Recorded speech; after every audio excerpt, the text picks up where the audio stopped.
being a high school senior and staying at home to going off to college, and just things change a lot during that year. And our next speaker is going to talk to us about how things change as a high school senior. He is the valedictorian at West End High School. His name is Grady. He is a full scholarship recipient here at GSCC State and will be one of our ambassadors this year. We are excited to welcome him. He is a talented musician, a talented athlete. He is a very nice young man, and we are very pleased to have him today. Noah Grady.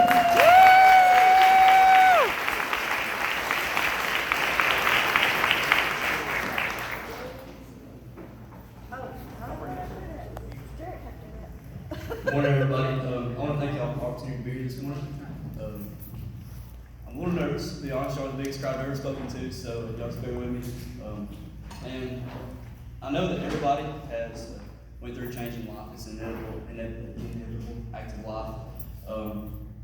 But I pray that you get something out of this morning. I know we've all grown up and went to high school and lost friends, gained friends, and moved on. But I was going to do a little bit of change in my life. So I'm going to create this PowerPoint. Derek asked me, he said, come and speak about what you experienced coming in to high school, coming out, and going into college, what you think you're about to come into. But before I get started, I'm going to get to some boring stuff. So, what is change? Well, looked it up, the act or instance of making or becoming different. Found that on, as everybody knows, Google. Humans dealing with change. Humans are always changing throughout history. The ability to adapt to change is one of the strongest traits we have. We can conform to environmental stress, physical abnormalities, and cultural differentiation. It is something we do from birth, we are engineered with it, and we do not stop doing it until death. Everybody here experienced change this week, correct? Proof of it. Physical change. So, here's some examples. Late 19th century, the British actress Lily Langtry, who typified the ideal of beauty with her wasp-shaped waist, achieved with a tight corset. Anybody wish that was still around? No. Environmental change. This is from the beginning of time. We've had the ability to adapt to extreme temperature and humidity, especially here in Alabama. If it comes in polar desert or in a sand desert.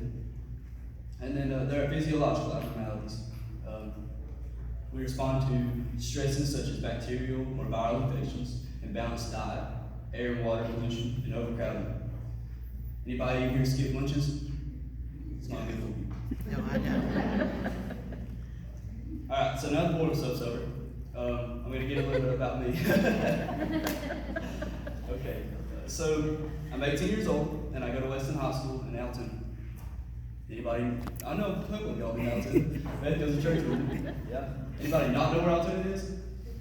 Yeah, a couple of y'all. Alright, well, I got a picture. It's on the very west side of Alabama, as far west as you can get. We came from coal mines. We used to have a red light before I was born. It got taken away before I was born. Is that where you live? Alright. So I'm going to tell you a little bit of change that I went through growing up. We all get older. A lot of y'all are older than me. Actually, all of y'all are older than me, I think. But we all experience life in different ways. I don't have any other examples other than mine, or spare with mine. I hope it's not too bad. So, starting off, I wanted to get a little bit of kick out of this. Some of y'all may have known me from a couple years ago, but I've changed a lot through my 7th, 12th grade year. So, starting off 7th, I don't look too much different, do I? Okay. 8th grade, basically like a year never went on. Alright, this is the kick. Y'all, this is a stud, okay? Yeah.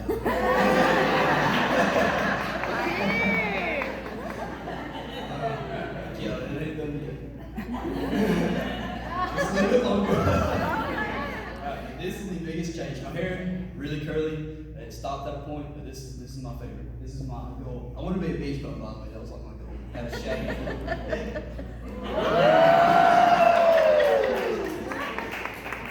Could have that about a year ago. I showed up to chamber with Derek. He asked me, when I I got in the chamber. In the last meeting we ever had, I came and cut my hair, and they were like, "Who's this kid?" In my 12th grade year, I finally made it. Took long enough.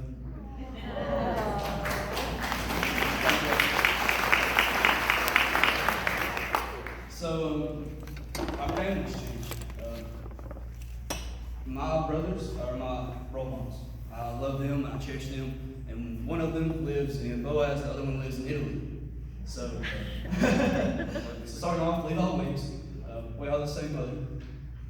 He is in the Air Force. He joined about a year ago, a little bit more than a year, stationed in Texas for a little while, and was in TACP, and he fractured his ankles and got moved out of that and sent to Italy. Levi has taught me in life how to strive no matter what you go through. Set your mind to it, get a goal done. And so, next is Trevor Grady.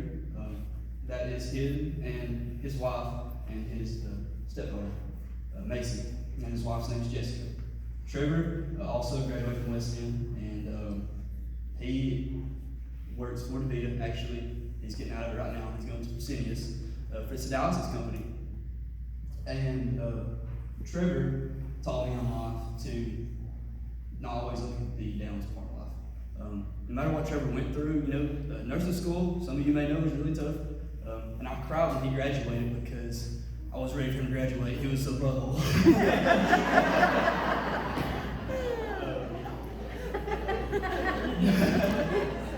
But the biggest change that came out of these two to me was they both moved out in the same month. I've never had a room to myself. I've always shared a room with them. I shared a bed with them, and now I have a room that's humongous all to myself. And I actually cried when they moved out.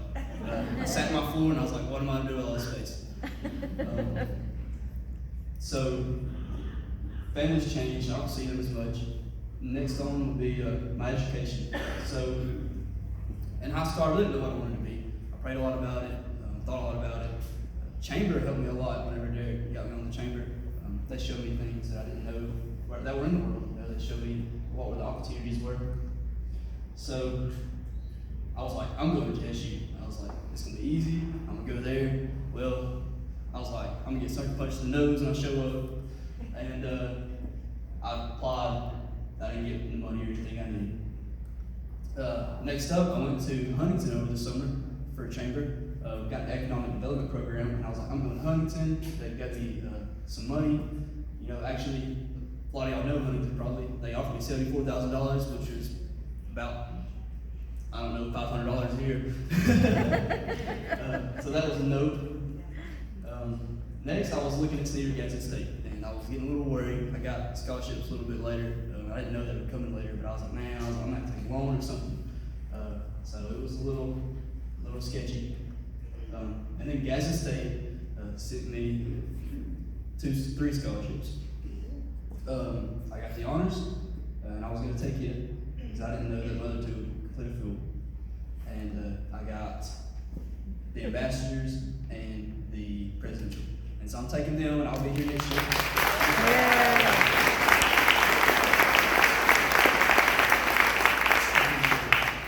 So hopefully I get to see a bunch of y'all next year, and I pray that I'm a good student and get my work done. College life.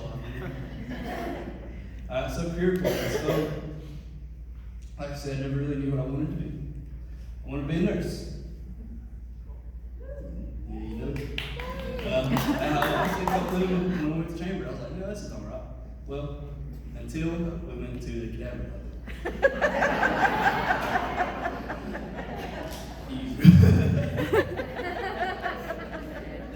I was smiling most of my pictures, but I promised they were fake. Jessica was laughing at me the whole time. I was ready to get out of here. It's not for me. Next, I was going to be an engineer, but I just couldn't find interest in it. Nothing wrong with it. It's not for me. I discovered the business route. I wanted to get my accounting degree, and I want to get my accounting degree and just go experience the world a little bit. Try to do a couple different jobs, figure out what field I want to get into. So thank Gadsden State for allowing me to do that. So throughout high school, I know we all know this, but you have to learn people. You have to learn who's good for what, who can do what, who can't do what. Attitude changes. I've lost friends, I've gained friends. A lot of friends I couldn't have anymore because they started their college life a little early in high school, and I just couldn't be a part of that. You gotta learn who's beneficial to you. Showing up at Chamber, I met a lot of people that it was sort of networking to allow me to move up in life, and I thank Dr. Griffey for showing me everybody. I know a lot of you in here. Some of you may know me, or maybe I look familiar to y'all. It's probably because of Chamber. That's probably the best thing I've ever done in my high school career. Who is a true friend? I have a friend group of about 5 people. Who in here has a friend group of about 5 people? Yeah. Who in here has a friend group lower than that?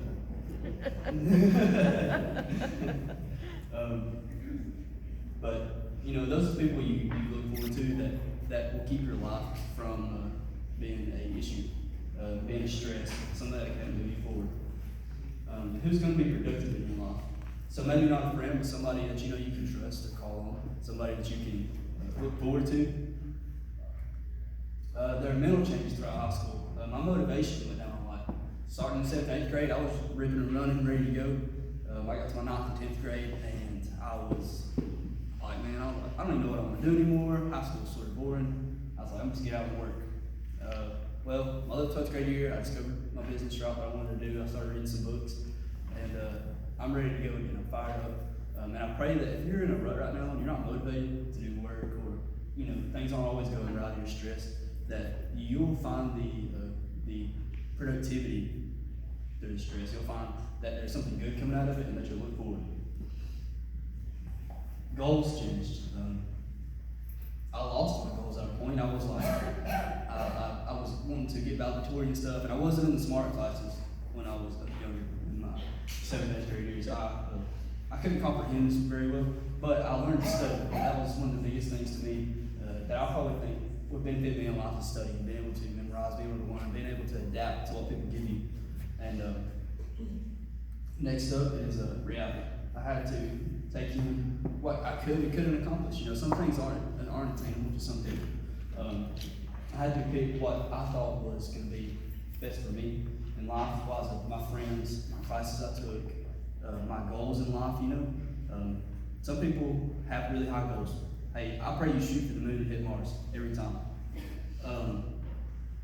But that's should be what we look at, is shooting for the moon. But you got to know what your limits are. So at the conclusion, one more I talked to a couple of friends in my class, and I asked them what they thought about change. And I heard from little Birdie in here that most of y'all don't like change here at college. It's not something y'all look forward to. We've had a lot out here. So I asked them what they thought, and when it came to internal change, they almost all agreed that it was a good thing. That when there's internal change in you, that means there's something productive happening, that you're moving on in life. And almost all of them disagreed whenever there was external change in your physical life. And I guess that's what, do y'all agree with that? External change sucks?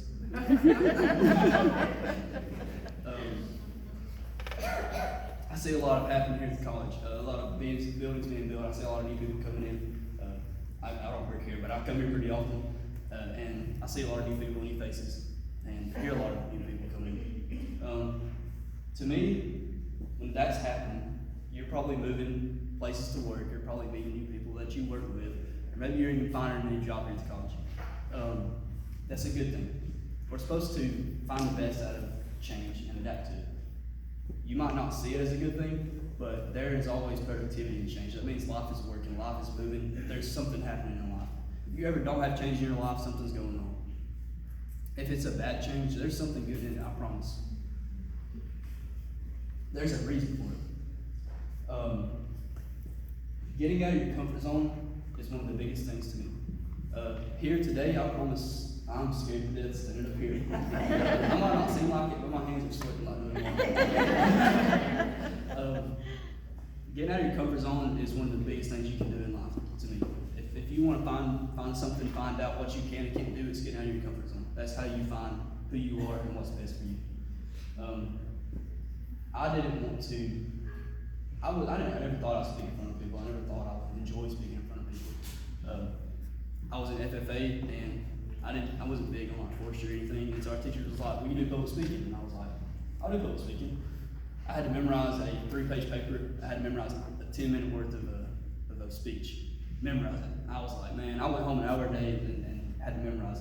And it taught me that I didn't like speaking in public. I know that. But it did teach me that I can do things, that I can get out of my comfort zone and do something I don't like and make something good out of it. Because I promise it's helped me become a better studier. It's helped me become a better public speaker. It helped me with my vocabulary. I'm not very good at English, so it helped me with my grammar.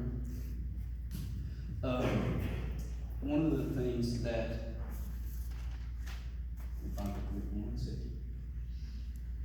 that I want to get at today, this is my last one. There is a bigger picture, always a bigger picture, in your religion, in your work life, your school life, anywhere you go, there's a bigger picture. And 90% of the time, it's because of change. Change is the biggest thing. It happens every day that you don't see. So my challenge is when you walk out of here today, that you look for change, that you don't just walk through a daily life, and that you don't just walk through the world and see people, hey, how are you doing? But you ask them what's going on in life, and that you help people change. Because I think that's one of the biggest things. We try and bottle everything up and do everything ourselves. Go home and sit down, eat, go to bed, wake up, go to work, run through the motions. Instead of going through motions, I think we should force change. I think that we should always be looking to make something better than it already was. And so that is my challenge to you today, is when you walk out of here, help somebody with change, make change, or do change. Thank you. Excellent.